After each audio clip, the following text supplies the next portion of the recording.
तर मंडळी, आज आपण एक व्हेरी इंटरेस्टिंग रेसिपी बनवलेली आहे, ती म्हणजे पनीर रोल रेसिपी। तर पनीर रोल रेसिपी बनवण्यासाठी सर्वात पहिल्यांदा 2 कप मैदा घ्यायचं, चवीपुरतं मीठ घालायचं, 2 चमचे तेल घालायचं, पीठ मळून साईडला ठेवायचं रेस्ट करायला। त्यानंतर एका पातेल्यामध्ये 2 चमचे तेल घ्यायचं, लाल मिरची पूड 1 चमचा, अर्धा चमचा गरम मसाला, आलं लसूण पेस्ट जराशी, अर्धा लिंबू पिळायचा, दही 2 चमचे घालायचं, चवीपुरतं मीठ घालायचं, पनीर घालायचं आणि मॅरिनेट करून ठेवायचं। त्यानंतर 5-10 मिनिटांनी लगेच आपण पातेलं गरम करायचं, त्यामध्ये मग जे आपण तयार करून घेतलेलं मिश्रण आहे ते घालायचं आणि त्यावरती मग कांदा चिरून घालायचा, मोठा टोमॅटो घालायचा, हिरवी कांद्याची पात किंवा ढबू मिरची सुद्धा घालू शकता, लाल मिरची पूड जराशी घालायची। फिलिंग जे आहे साईडला ठेवायचं, रोटी लाटून घ्यायची, कशी लाटून घ्यायची तुम्ही बघतच आहात। त्यानंतर मग ते मिश्रण चपातीवर घालायचं किंवा रोटीवर घालायचं।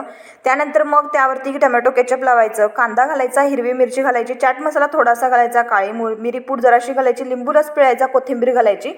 मस्त व्हेज रोल तयार। चला, आवडलं तर सबस्क्राईब